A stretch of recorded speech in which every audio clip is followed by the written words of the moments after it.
Bienvenidos a Experimental, donde la innovación se encuentra con el emprendimiento. Soy Gerardo Pérez. Y yo soy Leandro Leonardo, y juntos exploramos historias que inspiran, innovan y nos llevan al siguiente nivel.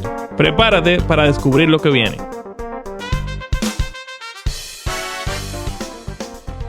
Bienvenidos a un nuevo episodio de Experimental Podcast. Soy Gerardo Pérez y estoy junto a mi co-host Leandro Leonardo. Así es, Gerardo, estamos bastante emocionados por nuevamente estar por aquí en esta nueva etapa de Experimental Podcast. Hoy tenemos una invitada muy especial que creo que este episodio va a generar mucho interés de nuestra audiencia. Y es Mariana Oropesa, licenciada en temas de psicología, especialista en temas de sexualidad y muchísimas cosas interesantes que creo que van a ser de bastante valor para nuestra audiencia. Bienvenida, Mariana. Gracias, Leandro. Gracias, Gerardo, por la invitación. Un aplauso, viejo, por lo menos, porque es como es esto, viejo. Trabajan así, no puede ser, viejo. Mariana, cuéntanos un poquito primero de ti, cuéntanos un poquito de... Primero, gracias por venir, que sé que tu agenda es bastante pesada, me consta. Y de verdad que te agradezco por sacarnos este tiempo para estar aquí con nosotros. Y nuestra idea de iniciar es básicamente uno de los conflictos más que está generando, mejor dicho, una de las cosas que está generando más conflicto en, por lo menos en nuestra generación, y es el gran estigma que hay hoy con los temas de la terapia. Cuéntanos un poquito primero de ti y luego vamos a entrar un poquito en materia en relación a lo que es esa pregunta. Buenísimo. Bueno, gracias otra vez por invitarme. Soy licenciada en psicología, soy psicólogo clínico.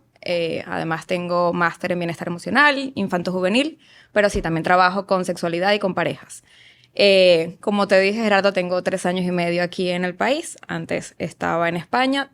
Soy una apasionada de mi profesión realmente. Amo hacer terapia, amo dar charlas, amo acompañar a la gente. Lo puedes saber.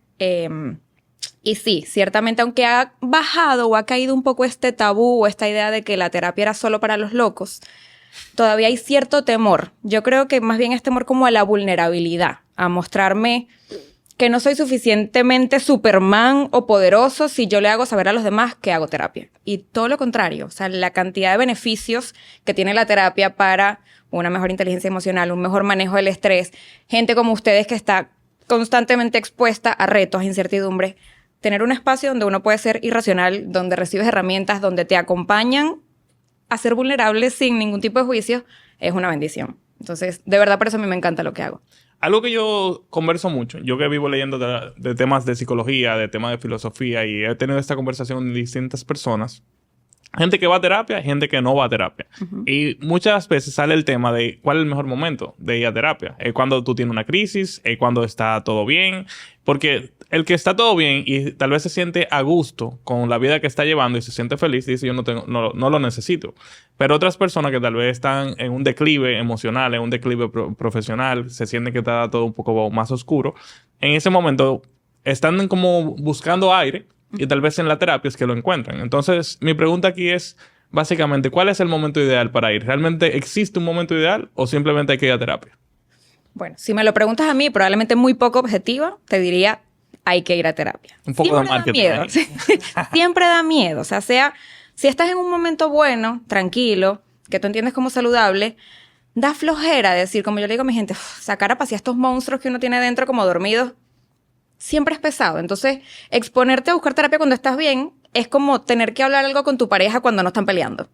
Es como, ¿para qué voy a romper el rato bueno si estamos bien? Bueno, porque hay que hablarlo. Entonces, más o menos la terapia cuando uno está bien funciona de la misma manera. Aprovecha que estás bien, que estás más o menos estable, porque uno siempre tiene un montón de cosas por debajo. Es verdad que es mucho más sabroso, terapéuticamente hablando, cuando uno va en este declive, con esta necesidad de ayuda un poquito más tangente, porque le ves el beneficio más rápido. O sea, toma, aquí te pongo todo mi caos y tú me lo recibes y me das una respuesta. Ahí uno le ve como el resultado, el sabor más rico a la terapia. Pero siempre hacer terapia, aunque siempre dé miedo o siempre imponga respeto, es mi mejor recomendación. Y yo tengo una duda con eso, y que me parece muy acertado. Yo he pasado por terapia, justo ahora no estoy yendo a terapia.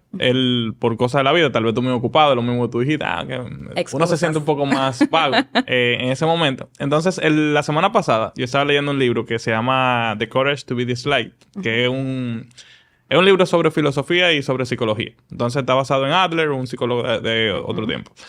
Algo que dice en el libro, que te quería preguntar personalmente, era... En el libro básicamente descarta el concepto de traumas. Y dice que todo está basado en el presente. Que los traumas, mucha gente los usa como una excusa para tomar acciones en el día de hoy. Y básicamente. Entonces, él pone un tema en el libro que me pareció genial. Y es que la gente, dependiendo si le gusta quién es en el presente, en el día de hoy, decide básicamente cuál es su pasado. Como que tú decides tu pasado en el día de hoy. Y voy a poner 2 ejemplos que él pone en el libro. Por ejemplo, alguien que vivió muchos obstáculos, traumas y demás, pero al día de hoy está muy contento con quién es. Va a usar el pasado como que le dieron gasolina, como que salió adelante gracias a eso, y no va a tratar de cambiarlo. Básicamente, yo viví todo lo que tenía que vivir para llegar a donde estoy. Y como estoy satisfecho con donde estoy, me hace sentido. Tú básicamente armas una logística en base a eso.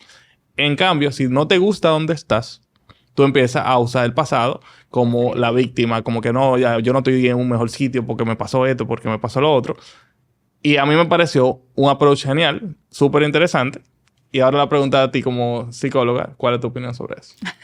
Bueno, primero, qué pregunta tan profunda para un podcast. Claro. Pero fíjate cómo tú mismo te estás echando tierra, porque igualito siempre te estás basando en el pasado. El pasado o te impulsa o te frena, pero es mentira que tú solo te defines por el presente. El trauma, si me preguntas a mí, sin querer llevarle la contraria a Adler, el trauma claro que existe. Lo que pasa es que en ocasiones el trauma bien elaborado, bien llevado, te potencia y no te lastra, sino que te acompaña a que te sientas más a gusto en X momento de tu vida, que puede que después no, pero hoy te sientas mejor. O el trauma te frena, te lastra, te hace o excusarte o necesitar reinventarte en el momento presente, pero uno siempre viene de algo.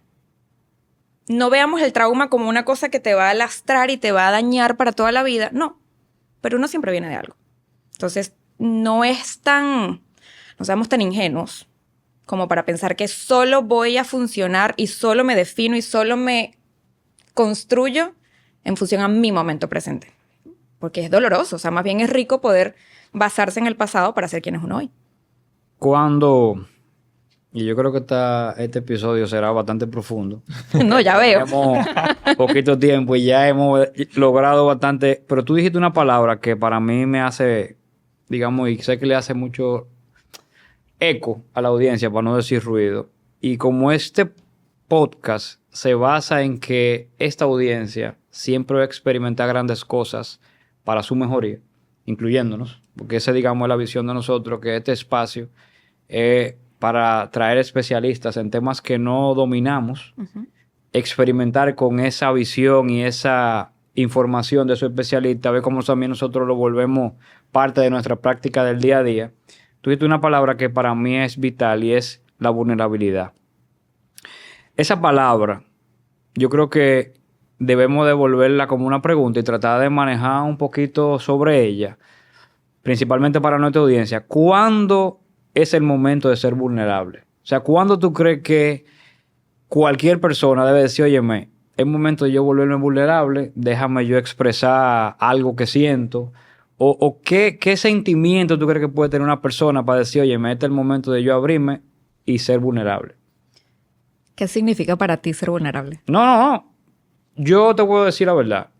Una persona cuando se hace vulnerable, creo que empieza a desenmascarar sus sentimientos. Y ahí uno, inicialmente, para mí, es que uno empieza a ser el verdadero yo. O sea, el verdadero humano. Va dentro de la psiquis y ahí uno logra como nuevo objetivo y nuevo paradigma. Eso para mí lo que significa salir de la vulnerabilidad. Ahora... O entrar a la vulnerabilidad. ¿Cuándo es el momento específico que tú crees que una persona debe de hacerse vulnerable? En tu experiencia, en tu visión. Es que creo que ahí está parte del problema. Estamos viendo la vulnerabilidad como una debilidad. Entonces yo tengo que escoger de manera precisa y controlada cuándo me permito ser vulnerable. Ahí ni siquiera estoy siendo plenamente vulnerable. Porque voy yo aquí midiendo cada segundo, cada paso, cuándo sí, en qué momento me cierro. En el momento en el que tú entiendas que la vulnerabilidad no es una debilidad, sino que bien utilizado de una manera asertiva e inteligente, te acompaña porque te conecta mucho más con una expresión emocional adecuada, con relacionarte desde, como dijiste tú, como lo más genuino que tú puedes ser. No hay un momento adecuado, un momento que no sea bueno. De nuevo, vulnerabilidad no es mostrarte así, vengan todos y apuñálenme. No, eso es ser ingenuo. Claro. Pero la vulnerabilidad o el no permitirnos ser vulnerables, yo creo que es lo que nos tiene como montados aquí en la cabeza, donde nada me afecta, nada me turba, yo no siento, yo no padezco, y somos unos sacos de emociones no expresadas por miedo a ser vulnerables. Entonces no hay un momento adecuado, respondiendo a tu pregunta. Yo creo que está bien siempre ser vulnerables, pero medidamente vulnerable. No es frágil, es vulnerable. Creo que es una buena definición y también la diferencia entre frágil y vulnerable, que no es lo mismo, que mucha gente lo ve. Y creo que en el mundo, por ejemplo, en el que Leandro y yo nos movemos, y también, por ejemplo, si tenemos una audiencia, tal vez le pasa más a los hombres que tienen más conflicto con la palabra vulnerabilidad porque lo asocian con debilidad. Y hoy en día el que está tratando de ser empresario, emprendedor, el que está tratando de ser líder, entiende que no puede ser vulnerable de una forma u otra. O ya sea con el equipo, ya sea con la pareja, ya sea con las amistades, tú tienes que proyectar esta imagen de macho man completo al 100%. Y hoy en día siempre ha salido esta conversación porque creo que ahora por primera vez se está tratando de hablar sobre el tema, incluso del lado de la masculinidad, que antes, en los 70 nadie se hubiera atrevido, ¿no? Tú eras el hombre Marlboro, tú estabas fumando y tú llegabas a caballo. Caballo, claro. Pero hoy en día, que ya como que tú puedes ser el empresario y tú puedes tener un poco de vulnerabilidad, como tú dices, medida. Que puedes decir que haces terapia, pues. Exacto. Ya tú puedes decir abiertamente, mira que Leandro está haciendo terapia. Pues, yo hice terapia. Antes, eso te hubieran visto, como tú dijiste, como un loco. Y creo que hoy en día, ese conflicto entre ser un high achiever, básicamente tú estás operando bajo mucha presión y al mismo tiempo tratar de ser vulnerable es muy difícil. Entonces me imagino que Es tú... incompatible. Sí, entonces ahí mi pregunta va más por ahí, ¿cómo esa nueva generación de gente que sí quiere darle un paso a la vulnerabilidad, pero al mismo tiempo tiene toda la presión externa de yo tengo que high perform en todo momento, cómo uno puede hacer la paz con eso? Y tú que has tenido, me imagino, muchos clientes que llegan con el mismo problema, Leandro uno de ellos, que he podido sobrepasar esa puerta. Exactamente, cómo se da esa conversación y alguien que pueda escuchar en la audiencia como que, oye, yo me identifico con eso, pero yo no me he permitido ser vulnerable. ¿Cómo empieza ese proceso? Mira, es verdad, lo de que todo el mundo esconde la vulnerabilidad e incluso quienes se permiten ir a terapia no lo dicen, es altísimo. De hecho, yo a Leandro se lo he comentado, de 10 pacientes, 7, cuando de repente los llaman por teléfono que tienen que atender una llamada, dicen, no, estoy en una reunión. Nadie se permite decir que está en terapia. 100%. Decir que estoy en una reunión me da estatus, me da poder, me da aquí. No me muevo de esta invulnerabilidad. Decir que estoy en terapia, el otro se va a quedar con una angustia, pero estás bien. Pero te puedo ayudar. Entonces ya me muestro frágil. Entonces sí, pasa muchísimo. Como te dije, es casi incompatible tener un high performance con ser invulnerable. ¿Ok? Aquí hay un tema bien delicado. De hecho, los estudios demuestran que la inteligencia emocional, que no es evitación emocional, sino la inteligencia emocional se relaciona con mayor rendimiento y mejores habilidades de liderazgo por encima que de las capacidades técnicas. ¿Qué es inteligencia emocional? Esta posibilidad de tener conciencia de mis propias emociones. De nuevo, inteligencia emocional no es evitación emocional, no es sentir que yo, mientras menos exprese, más inteligente soy. Todo lo contrario. O sea, es entender qué emociones son consonantes con la situación en la que yo estoy y cuáles no. Tener una manera de lidiar con el estrés que sea saludable. Identificar además que hay básicamente 2 tipos de estrés. Eustrés, que es el estrés positivo, y ese está bien porque me moviliza, y el distrés, que es el estrés ya un poco más crónico, más desagradable, más a largo plazo, que me interrumpe. Desarrollar un poquito la resiliencia o esta capacidad de ustedes que están constantemente expuestos a fallos, a incertidumbre, posiblemente a fracasos, entender cómo yo reformulo y sigo adelante, apoyarme de gente, entender que al menos yo puedo tener una persona a la que le pueda decir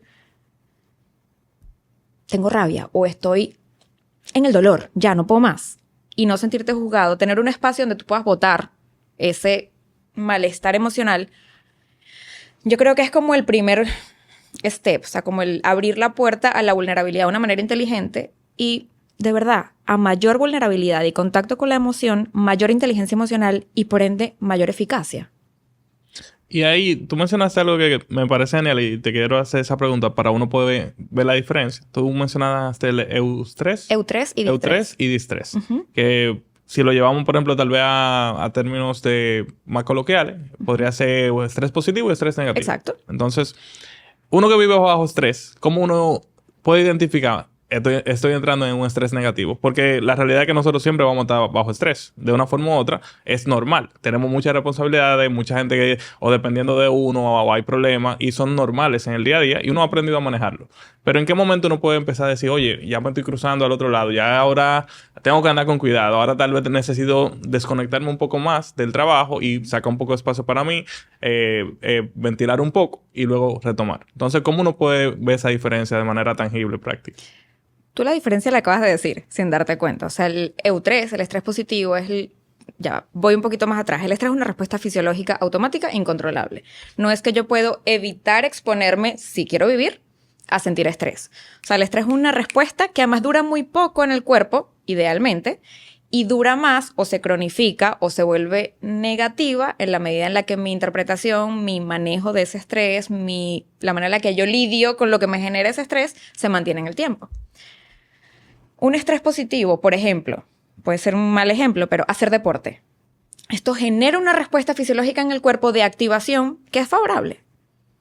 Un susto o un tener que responder a una exigencia de un jefe o de un proyecto o de puntualmente. Si esto me moviliza y me da la energía suficiente como para yo responder, está bien. Pero tú mismo lo acabas de ver. O sea, lo dijiste y a lo mejor no te diste cuenta. Cuando yo siento que ya me está pesando, cuando ya se está manteniendo en el tiempo más de lo que debería, cuando me está generando dolores de cabeza, cuando tengo irritabilidad, tengo mal humor, necesito desconectarme. Esta necesidad de desconectarme es el cuerpo diciendo, viejo, ya sal de aquí.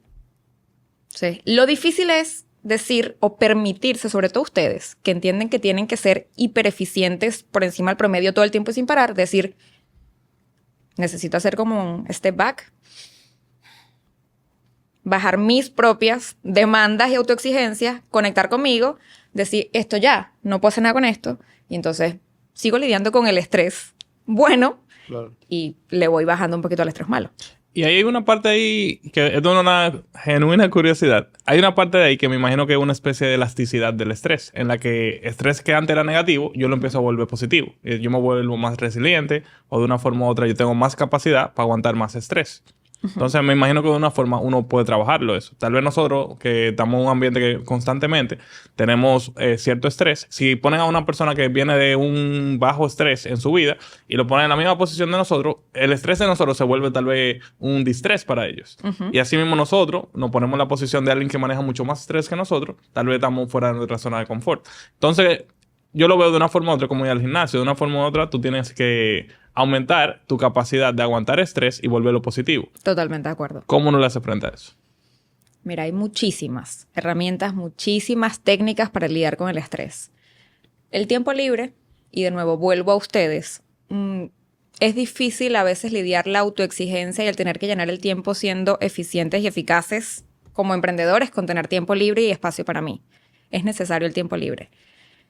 Me voy a lo más básico y que parece, ya la gente está cansada de escucharlo, pero manejar temas de respiración consciente, técnicas de relajación consciente, body scan, visualizaciones, cosas que me permitan salir, bajar o regular un poquito la respiración, la frecuencia cardíaca. Esto, igual que con el ejercicio, no es lo mismo que yo vaya a un entrenamiento intenso la primera vez, a que si tengo 5 años entrenando, yo haga ese mismo entrenamiento, porque mi frecuencia respiratoria, incluso mis latidos, claro, son diferentes. Entonces, si yo me entreno en esto, mi respuesta fisiológica a las cosas que me van a disparar al estrés son diferentes. Hábitos de sueño. Generar hábitos de sueño saludables es importantísimo, porque si duermo mal, seguidamente voy a estar mucho más irritable y cualquier cosa me dispara mucho más rápido la respuesta fisiológica del estrés y se vuelve distrés mucho más rápido. Placer. De verdad, hacer cosas placenteras, tener un propósito por encima de los proyectos profesionales. Esto nos va a ayudar a conectar más con el EU3 y durante un ratico restarle importancia o atención, no importancia, al distrés o al estrés negativo. Tú sabes que, hablando de tanto detalle, de cómo salirnos de esa, digamos, nubosidad que se nos pone como arriba, como cuando estamos en esos procesos que es bastante complicado, yo quería hacerte una pregunta, porque yo sé que es una pregunta que mucha gente tiene y regularmente no la hace porque son preguntas nicho, que son específicamente para gente que se dedica a, digamos, la psicología o a temas de psiquiatría y demás. Ahora mismo, por ejemplo, en Latinoamérica, tú que vives evaluando muchos estudios y demás, ¿cuáles son, no te puedo decir de qué enfermedades, pero cuáles son, digamos, en terapia, cuáles son, digamos, las situaciones que más tú ves en pacientes entre 30 y 50 años? Aproximadamente, ¿cuál es, digamos, lo que más se refleja en terapia que tú creas que es repetitivo por algo o por qué tú crees que pasa eso? Me gustaría saber un poquito de eso porque yo sé que muchas personas también tienen esa pregunta y es difícil hacerla porque no todo el día uno comparte en este tipo de espacio con alguien con esa especialidad que tienes tú. Mira, lo que yo veo en terapia, para bien o para mal, yo creo que es un reflejo de lo que se ve a nivel global.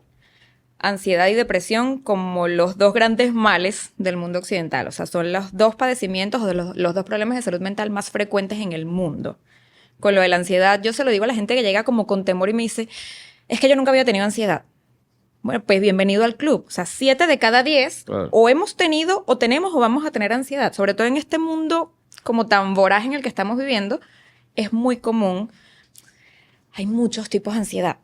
Hablamos de una ansiedad generalizada. La gente entiende que ansiedad es estos ataques de pánico, de que me quedo paralizado. No, esto probablemente es lo menos frecuente dentro de la ansiedad, pero incluso de repente ciertas obsesiones que hay quien lo mete también dentro de los trastornos de ansiedad. Entonces vivo como muy obsesionado con o con compulsiones o con comportamientos que no son tan apropiados. La depresión, no necesariamente un trastorno depresivo mayor, incapacitante que no me permite levantarme de la cama, pero entonces sí gente que tiene pérdida de placer, anedonia se llama, o dificultad para hacer con la misma energía lo que hacía antes, o el sueño le ha cambiado, la alimentación le ha cambiado, ya no tiene tantas ganas de salir, muchísima frustración. Todo esto, estas alteraciones del estado de ánimo llegan, pero así como churros, o sea, de verdad que llegan muy frecuente. Y con esto entonces un montón de problemas de pareja, problemas de sexualidad, que la gente entonces, esto sí es un tabú, mucho más que decir que voy a terapia. Yo no puedo tener problemas en este sentido. Problemas entonces para rendir profesionalmente, y esto aquí sí es así como un yugo, o sea, una bala en la cabeza, porque yo no me puedo permitir en este mundo no rendir profesionalmente como rendía antes. Y todo esto gira en torno a lo mismo. Trastornos de ansiedad, alteraciones del estado de ánimo en general, pero ansiedad y depresión. Eso tiene mucho trasfondo. Porque uno se pone, por ejemplo, usualmente uno comparte en una cena. Uno sale con 20 personas a una cena, 10 personas a una cena. Y cada quien en esa cena está viviendo su propia realidad 100%. Y su propio problema. Su propia pesadilla. Y tú te manejas ahí en un ambiente bastante orgánico. Y tú nunca sabes lo que está viviendo nadie. Y a veces uno es rudo con esa persona, me incluye, porque yo creo que a veces uno, con su humor, de su forma y su coloquialidad en los temas, cada quien está viviendo su batalla. Entonces, vivir y tener, digamos, personas que primero que gracias, porque estudiar eso y digamos, ponerlo en práctica, hay muchas personas que lo estudian y luego no lo ponen en práctica, hace que vivamos en un mundo mejor, o sea, más estable. Y yo creo que ahora mismo, en el mundo que estamos viviendo, necesitamos obligatoriamente estabilidad.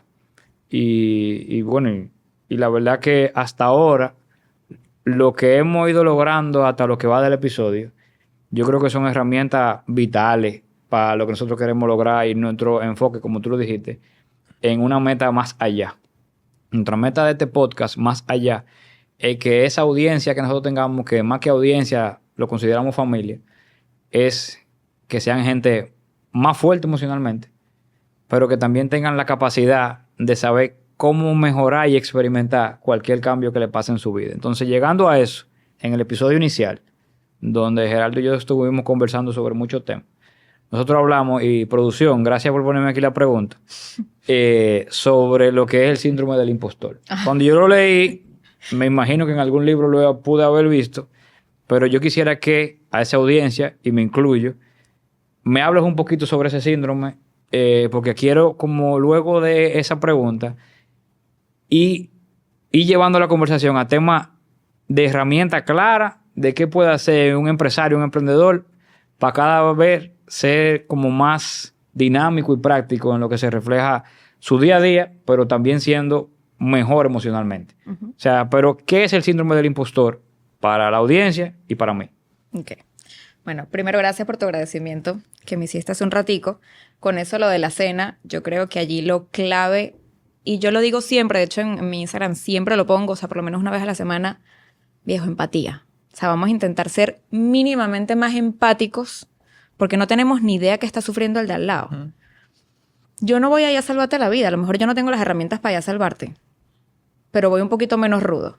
Si conseguimos que el 5% de la población mundial sea mínimamente más empática, ahí vamos a estar mejor.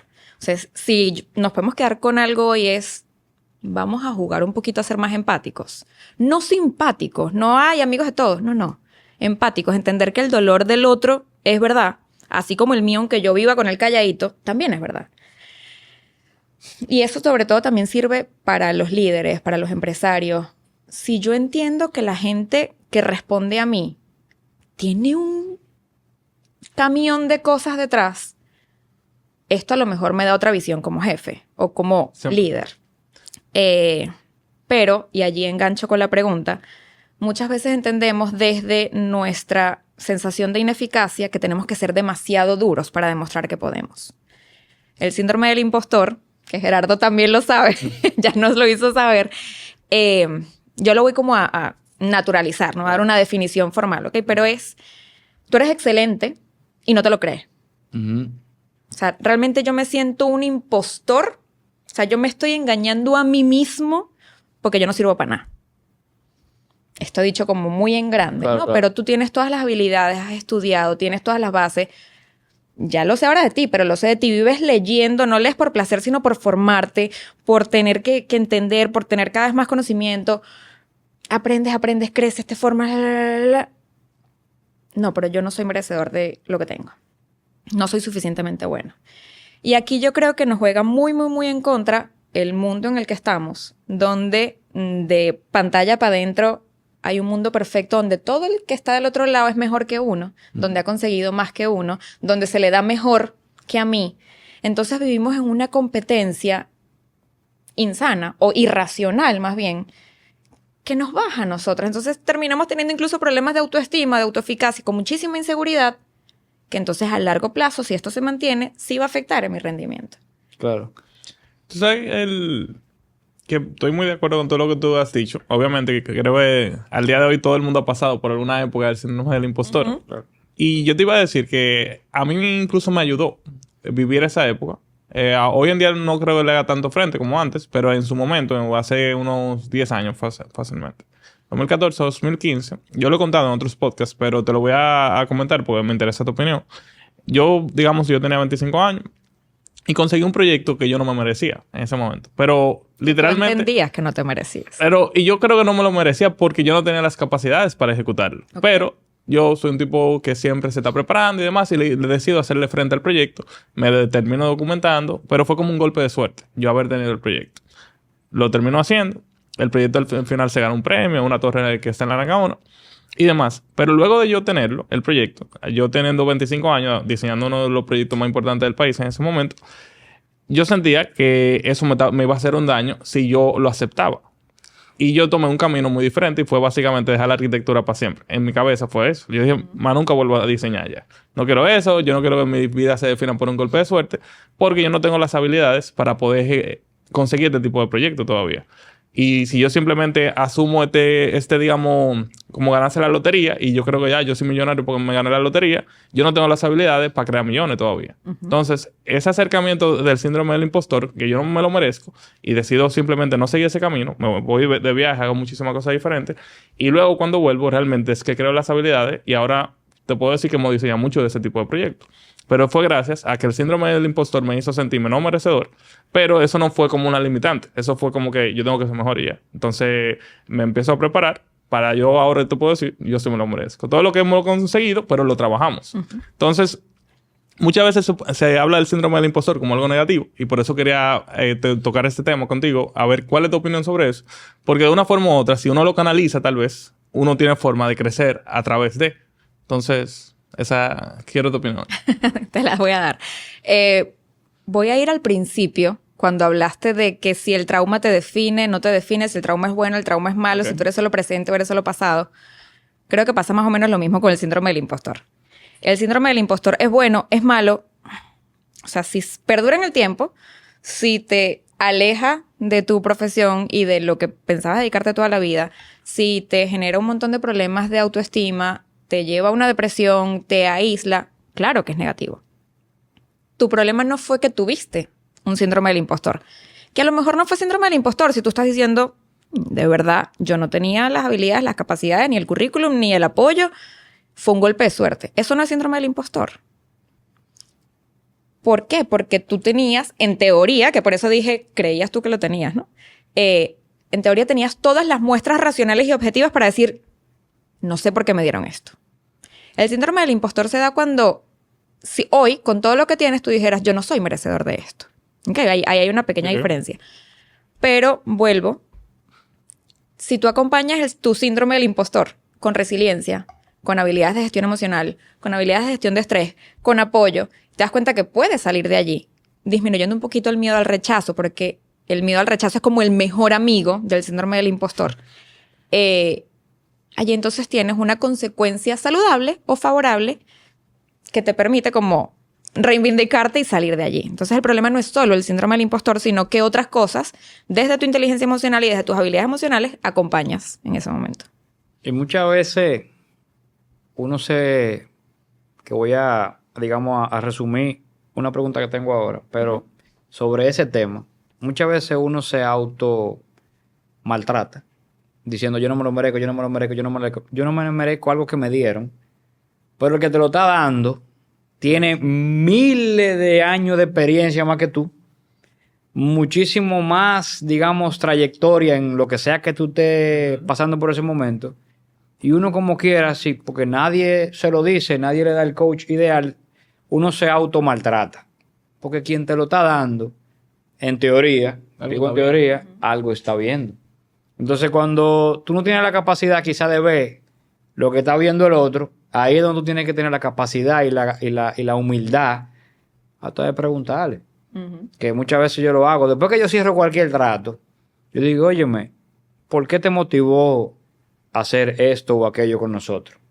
Y muchas veces te dicen una frase de un 10 segundos y tú lo entiendes y tú no lo estabas viendo. O auto te deja de maltratar.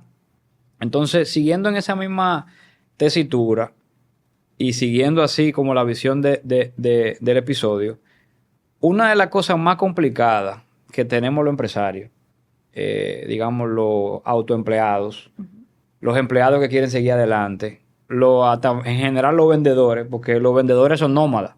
O sea, no importa que tú trabajes en cualquier empresa grande, usted es un nómada por el mundo, vendiendo y en guerra con el mercado. Es cómo tú crees, o sea, cómo tú consideras que se debe de manejar a alguien que todavía no cree que lo está haciendo bien.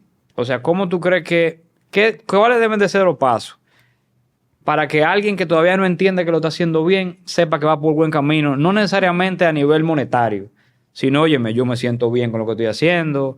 O sea, ¿cuáles tú crees que deben de ser a nivel emocional los pasos para tú saber que tú vas por buen camino? Busca terapia. Es buena, esa está clásica. No, de verdad, busca terapia. Sobre todo para que tú entiendas o te ayuden a ver que a lo mejor es eso, un síndrome del impostor, es un tema de inseguridad, es un tema que viene de haberte expuesto a rechazos en la infancia o en tus primeras experiencias profesionales, que entonces te da miedo creerte X cosas. Entonces, buscar terapia no lo digo como un cliché, sino realmente como un espacio donde puedas exponer cosas donde te digan, mira, esto viene de aquí. Menciono eso porque he visto que en tus redes tú hablas mucho de autosuficiencia.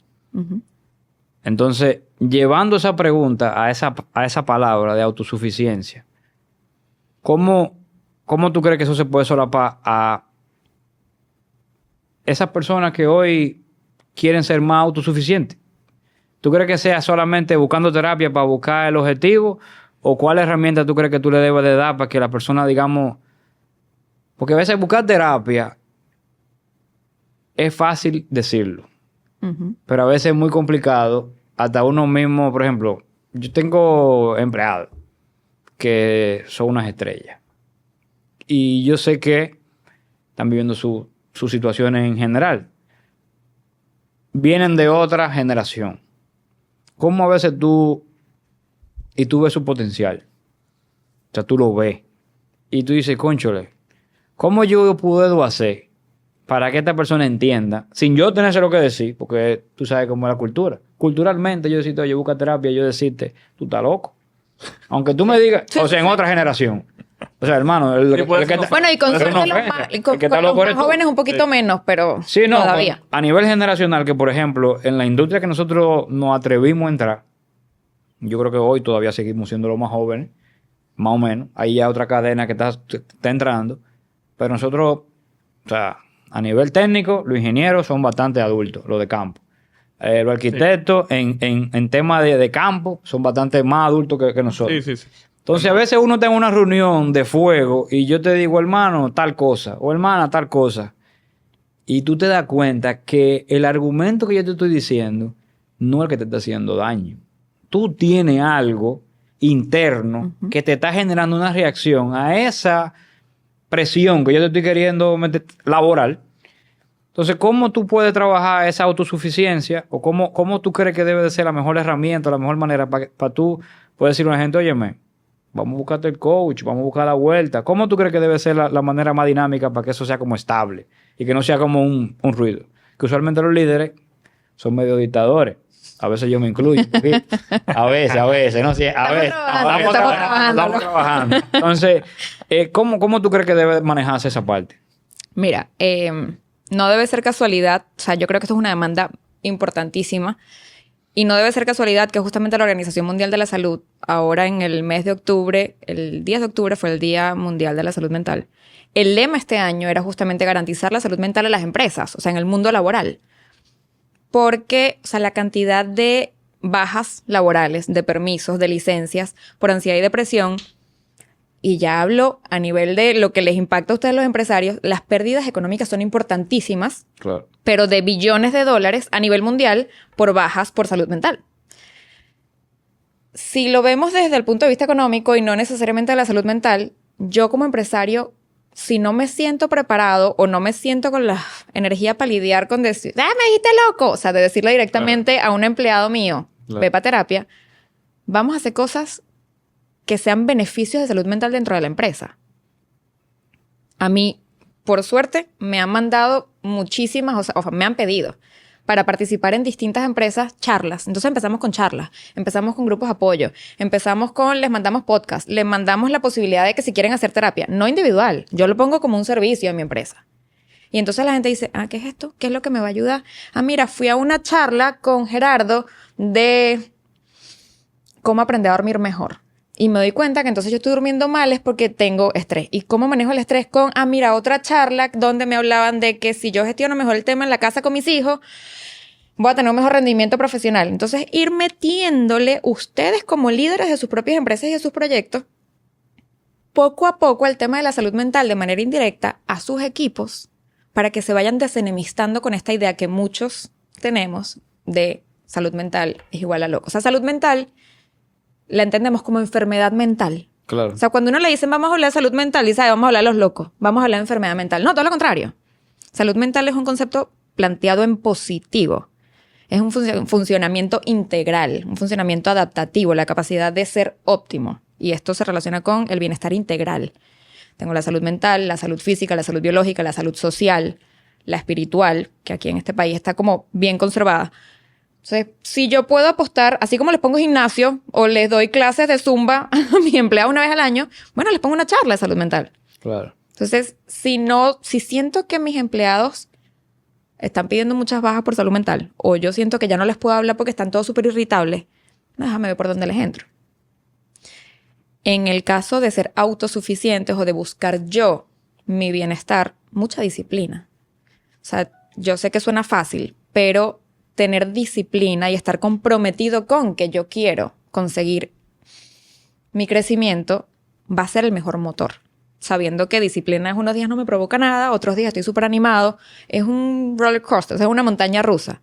Y esto es parte del proceso. O sea, no es una subida lineal, divina, perfecta. No. Pero bueno, entenderlo como una cosa chula en la que me estoy comprometiendo. Vengo con pregunta picante. Ay, Dios mío. Vamos. Pues, mira, tú mencionaste algo. O sea, además de todo lo que mencionaste, pero mencionaste algo que de verdad tengo un tema que quiero traer a la mesa. A ver, del otro lado de la moneda, cómo se siente. Y yo te voy a explicar cómo se siente a veces de mi lado de la moneda. Yo también estoy de tu lado de la moneda. Yo soy humana antes que psicóloga. Importante.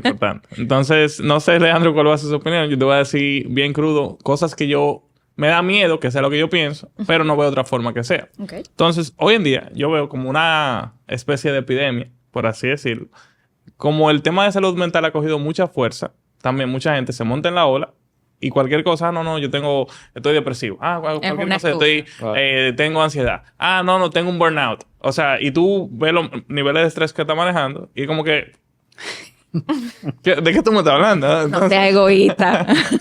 Obviamente, voy a tratar de ser empático, de que yo no sé qué problemas se está teniendo, pero aún así, como está pasando tanto, en tantos sitios al mismo tiempo, y como que todo el mundo, cualquier cosa, yo, por ejemplo, en España me di de baja por salud mental, que es mucho más común que aquí. Y es un tema que se vuelve como un arma del empleado, simplemente porque... el balance, work-life balance. Yo tengo que trabajar, pero mi salud mental es lo más importante. Cualquier cosita, tú no me puedes hablar mal, yo no puedo estar bajo estrés. Entonces, de una forma u otra, si volvemos al principio del episodio, cuando yo te mencioné la elasticidad del estrés positivo, para mí se está volviendo más chiquita. Ahora la gente es menos capaz de hacerle frente a problemas. Porque ahora cualquier cosa, esto me está sacando de mi zona de confort. Aquí me está metiendo mucha presión y se vuelve todo un caos. Obviamente le da mucho trabajo a ustedes. O sea, no me voy a quejar. No te puedes quejar. Tenemos que ir pensando en nuestro censo. a estos niveles. Pero del otro lado, del lado del empresariado, y por ejemplo, la mayoría de empresarios tienen que enfrentar mucho estrés, porque eso es lo normal. Tú no puedes tratar de crear algo nuevo si todo funciona perfecto, o si alguien no te habla mal, o tal y tal cosa. Entonces, de parte del empleado, yo entiendo que obviamente tú quieres proteger tu estilo de vida, pero no te puedes volver ahora una víctima de todo lo que pasa, que es lo que yo veo. Entonces, ¿cuál es tu opinión sobre eso? Porque de verdad, para mí hay un problema importante a nivel global de que todo el mundo se ancla en la ola de la salud mental, todo el mundo tiene problemas, todo el mundo está depresivo, y si tú le piques el ojo mal 2 veces a alguien o se ofende, ya está herido y maltratado. Ya es una víctima de este planeta. Entonces, ¿cuál es tu opinión sobre eso? Espérate, Lleva, ¿tú opinas lo mismo o tienes una opinión diferente antes de contestar? A nivel de moderador, yo simplemente escucho lo que opina lo que opina la que sabe. Está bien, no, pero podíamos escuchar tu opinión sin problema. Como humana, incluso también como psicóloga, yo estoy de acuerdo contigo. O sea, ahora todo el mundo llora por todo. Pero está bien que lloren, el problema no es que lloren. Ojalá más gente llore. Porque hay otras personas que no se permiten llorar y eso tampoco está lloradera. No, a ver, siendo serios o intentando ser serios. Es verdad lo que ustedes ven. Y esta psicología barata donde entonces todo el mundo se monta en se engancha y todo el mundo sabe de psicología y además está haciendo muchísimo daño apoyo barato. Sí. Centrado en el happy life, en el bienestar como vacío. Entonces, sí. Yo entiendo que ustedes además como empresarios dicen, Dios mío, o sea, cada vez la gente está peor. Y sí pareciera que mucha gente lo utiliza como una excusa. Pero también hay una segunda parte. No podemos ser tan ingenuos de no ver que realmente el estrés a nivel social y a nivel global cada vez es mayor. O sea, yo siento... por mí y por la gente que viene a trabajarse conmigo, que uno vive como con una manada de lobos persiguiéndolo todo el tiempo. Donde entonces nunca es suficiente, no me alcanza el tiempo. Si entonces tengo tiempo para trabajar, no tengo tiempo para los amigos. Si tengo tiempo para los amigos, entonces no tengo tiempo para la familia. Si tengo tiempo para la familia, entonces mi novia, pero entonces trabajo y no tengo el dinero suficiente. Pero entonces, ciertamente hay una velocidad de vida social que está aumentando muchísimo los niveles de estrés, está disminuyendo las horas de sueño, nos está haciendo mucho más irritables. Esto sí genera una respuesta desagradable, negativa, contraproducente para la salud mental. Y si esto lo sumamos con que ahora hay más visibilidad donde ahora la gente sabe que es una depresión, la gente sabe que es una ansiedad, la gente sabe que es un ataque de pánico, desde el mismo miedo a caer en una depresión real, en una ansiedad real, en un ataque de pánico real, yo me defiendo. No puedo más. Entonces, tienes razón tú, pero también es verdad que estamos bajo unos niveles de presión mucho mayores y con una visibilidad de la salud mental, gracias a Dios, mayor. Entonces, te doy la razón y te la quito. De nuevo, como empresarios, tienen la gran suerte de entender o de trabajar que ustedes decidieron esto y entonces yo desarrollo una cantidad de herramientas para que mi eustrés sea mayor y yo tengo una tolerancia a la frustración mayor y yo genero una resiliencia mayor y yo manejo la incertidumbre de una mejor manera y manejo el estrés de una manera más saludable. Ustedes. Pero si ustedes están viendo que su gente no, pues vamos a echar una mano dentro de la empresa para que se vea. Por ejemplo, y me voy a España que tú pusiste el ejemplo. Antes de una baja se hace una evaluación psiquiátrica o psicológica. Entonces no es tan fácil como, ay, es que me duele mucho la cabeza porque tengo estrés, ya baja 2 semanas. No. Bueno, vamos a poner entonces un grupo de psicólogos o vamos a contactar con una clínica de salud mental donde mis empleados puedan ser evaluados para ver qué está pasando. Pero ahí te voy a hacer un paréntesis en esa parte puntual. Y tengo otra pregunta picante aquí. Pero en esa... Llévatelo de aquí. No. Es para eso, es para eso. Pero en esa parte puntual, por ejemplo, tengo distintos casos desde el lado del empresariado en España y del lado del empleado en España también, en la que ambos han sacado ventaja. Del lado del empresariado tienen alianzas con grupos de psicólogos que básicamente alguien puede llegar muriéndose y le dice, no, tú estás perfecto, voy a trabajar, vuelve a trabajar. Y eso del lado del empresariado, que ¿verdad? Es algo bien sucio, pero lo he visto.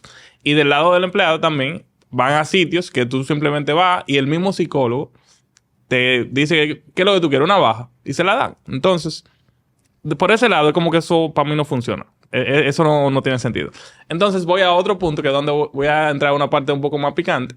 En el sentido, no quiero que tú critiques a nadie, pero algo que yo sí he visto desde mi perspectiva y que creo que es muy peligroso es tú darle poder a un psicólogo porque por lo que estudio tiene demasiado poder.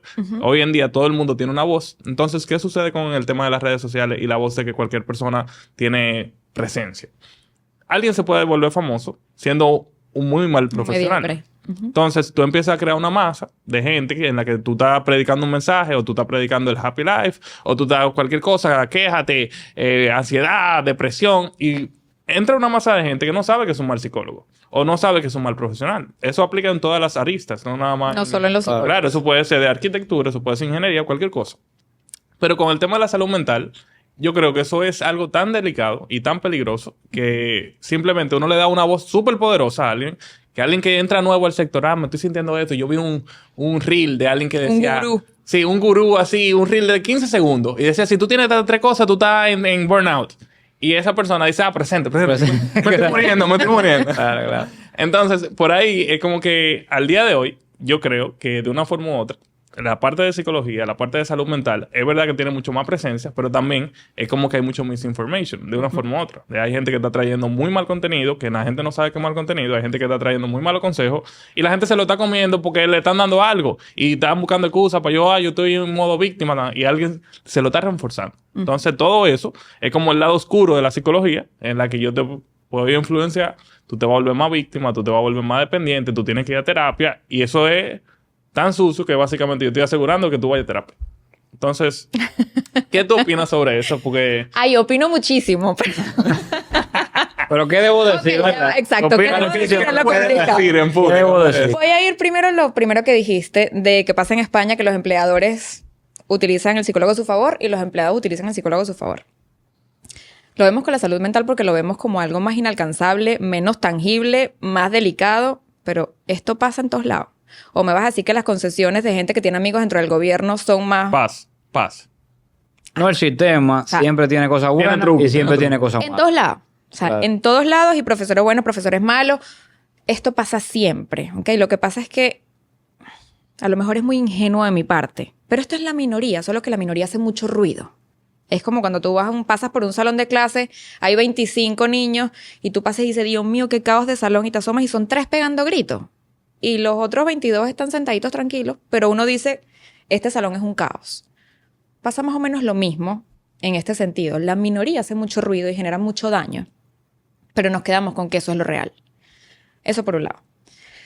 Con lo de las redes sociales, y este es así un momento de confesión poniéndonos sobre la mesa, eso a mí ha hecho que me contacte con mi síndrome del impostor.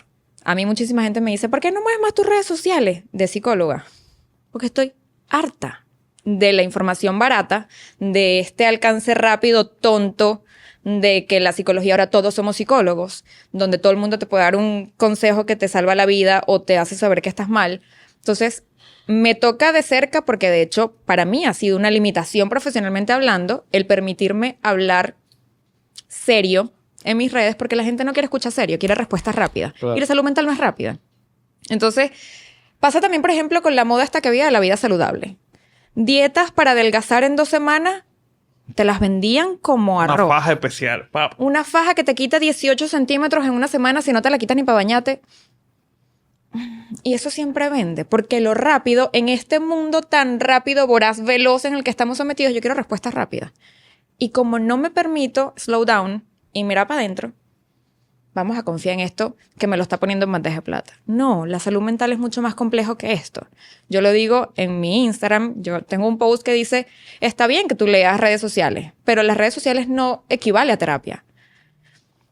Y es así, o sea, el que tiene un hábito de vida saludable porque tiene un 80% de músculo y un 10% de grasa, no lo consiguió en mes y medio, ni en 2 meses, ni en un post rápido.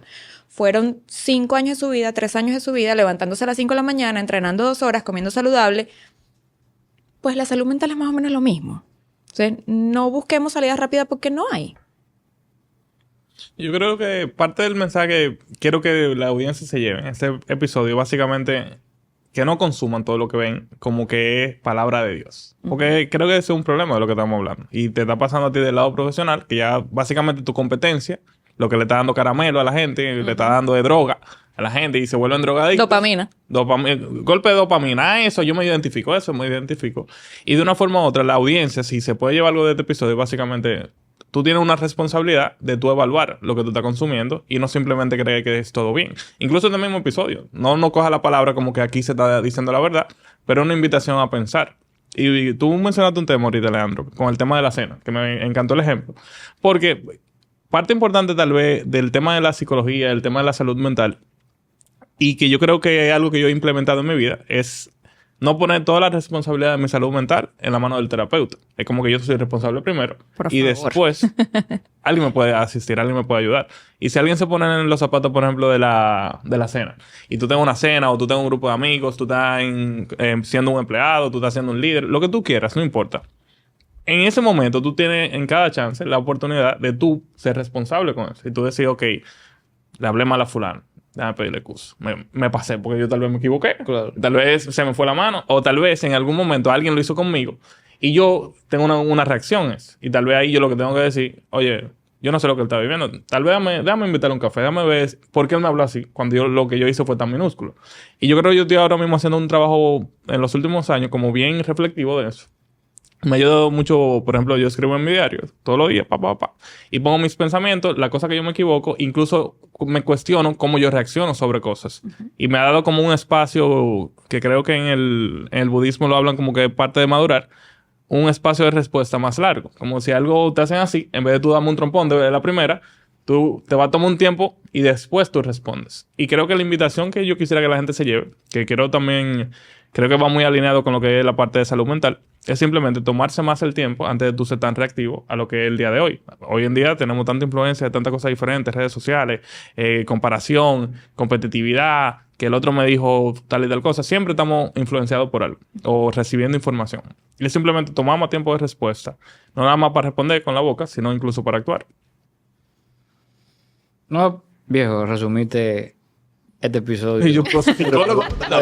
Vamos a dedicarnos, vamos casi a abrir ese centro. Y tú sabes que me voy a atrever a hacer una de las preguntas de cierre y te voy a involucrar, porque la realidad es que yo creo que este episodio ha tenido mucha esencia. Yo creo que este episodio ha sido de mucho valor para nuestra audiencia y te vamos a invitar un par de veces con temas puntuales, porque yo sé que de este episodio van a salir un par de preguntas, tema picante, algunos temas. Mira, Creo pero que me también pasan la pregunta picante antes para ensayarla. Sí. Y hay algunos temas que yo sé que son importantes, que no se tocaron mucho aquí, pero son temas de sexualidad, temas de cómo yo manejar a nivel de balance profesional, personal, así al 100%, algunas herramientas puntuales. Pero yo me voy a atrever a hacerte, digamos, una pregunta, que es un segmento que llamamos Pregunta Experimental. Y es, si tuviera la capacidad de experimentar un cambio, ya sea en tu vida personal o empresarial, ¿cuál sería y por qué? Dios mío. ¿Qué pregunta es esa? Wow. Póngase un atropellamiento de respuesta. ¿Tiene que ser una sola cosa? No. El micrófono es suyo. A nivel profesional, haber perdido el miedo antes y haberme dedicado un poco más al tema de las charlas y los talleres como a profundidad desde un poquito antes, porque me encanta. Pero esto es así como un cambio pequeño porque ya voy ahí. A nivel personal, haber hecho un poco más de terapia de la que he hecho y tener un poco menos de miedo al rechazo. Manejarme personalmente desde este temor al rechazo. Temor al abandono, temor al rechazo. A nivel personal, yo creo que eso hubiese hecho una diferencia en mi vida. Valiosísimo. ¿Y tú? No, yo no. Contesta. Yo no. Yo Un cambio a nivel profesional, pues, no personal. Que Dale, ahí. Pero no le podemos poner la regla a la pregunta que queramos. Puede ser simplemente un experimento que tú le puedas dar para atrás. Algo que tú quisieras experimentar y en el caso que no te gustó, tú vuelves al inicio. Dale para atrás. No, Vayan pensando ustedes también. no, si lo ponemos así de manera personal, esto que estamos haciendo es algo que no debimos haber quizá dejado. 100%. Ya. Eso fue muy romántico, pero no pero es... así. A ver, se le aguaron los ojos. Casi estamos llorando y casi vamos bien. Entonces, básicamente, yo creo que entendiendo un poquito, hay que recordar siempre que cuidar la salud mental, más que cualquier otra cosa, es una inversión. O sea, es lo que nos va a dar los frutos ideales para que cualquier cosa que uno esté tratando de cosechar se pueda lograr de manera eficiente y productiva en un presente justo o en un futuro cercano, mediano, largo plazo. Yo creo que la salud mental, según lo que pude palpar y sentir en este episodio, es que hay que invertir en ella y hay que mantenerla, digamos, de manera prudente y con mucha virtud. Porque yo creo que de ahí se nace esta parte. Y de tu parte, no sé si tú quieres agregar algo más. Yo creo que ha sido un episodio mortal. Sí, ha estado muy bueno. Y tengo muchas otras preguntas que quiero hacer. Que la vamos Hay a que volver. Pero la verdad que todos los temas que tratamos, creo que de una forma u otra fueron también prácticos, porque lo trajimos como a la vida real y con uno le puede hacer frente. Y te aprecio muchísimo que aceptaste la invitación y que dejaste que te tiráramos esta pregunta picante. No, el conocimiento y la sabiduría que ha mostrado y yo sé que para la audiencia va a ser un palo por lo 411 esta entrevista, y nuestra visión es que no olvidemos suscribirnos a Experimental Podcast, porque este tipo de contenido y contenido todavía mejor lo vamos a estar realizando. Así que Mariana, también si gustas, dinos tus redes, dinos todo donde te puede conseguir nuestra audiencia. Sé que puede ser interactuando. Ojo, la dopamina no será siempre constante. En las redes de Mariana hay mucho... esperen psicología barata. Claro, hay mucho contenido fuerte, bueno y de mucho valor. Sí, y quien te quiera tener también como terapeuta, que también di cómo pueden acceder a ti y todo eso. Sí, claro. Bueno, un poco... Primero, gracias por la invitación. Feliz de haber aceptado. Me lo gocé con todo y preguntas picantes. Creo que mi objetivo siempre es lo que tú dijiste ahora, aterrizar a la vida real, las cosas que podamos utilizar. Esto nos pasa a todos. Y normalizar que esto nos pasa a todos, yo creo que es como lo mejor con lo que nos podemos quedar. Y por encima de entender que la salud mental es algo en lo que debemos invertir, entender que la salud mental es parte de la salud integral. O sea, es tan importante como la salud física, es tan importante como la salud social, la salud profesional. Es una cosa más de la que deberíamos generar un hábito. O sea, vamos a bajar un poquito el tabú, a desmitificar lo que entendemos por salud mental. Y ojalá esto ayude. O sea, este episodio ayude a quienes escuchan a esto. Feliz de haber venido. Espero volver a venir. Cuenta con eso. Y en cuanto a mis redes, si no hay psicología barata en mis redes, es PSI de psicólogo _ Mariana Oropeza con Z. Y si necesitan escribirme para buscar terapia, puede ser directamente a través de mi WhatsApp. ¿Puedo darlo? Sí, claro. Es 849-357-0419. Para quienes no están en Dominicana, +1, que es el código de aquí. Perfecto. Agregar algo más sería una barbaridad en otra parte. Yo creo que este episodio ha sido mortal y de verdad yo espero que todos ustedes lo disfruten y comenten, compartan y no olviden seguirnos en Experimental Podcast. Muchas gracias. Gracias por acompañarnos en este episodio de Experimental, donde la innovación se encuentra con el emprendimiento. No olvides suscribirte y seguirnos en nuestras redes sociales para no perderte los próximos episodios. Nos vemos en la próxima.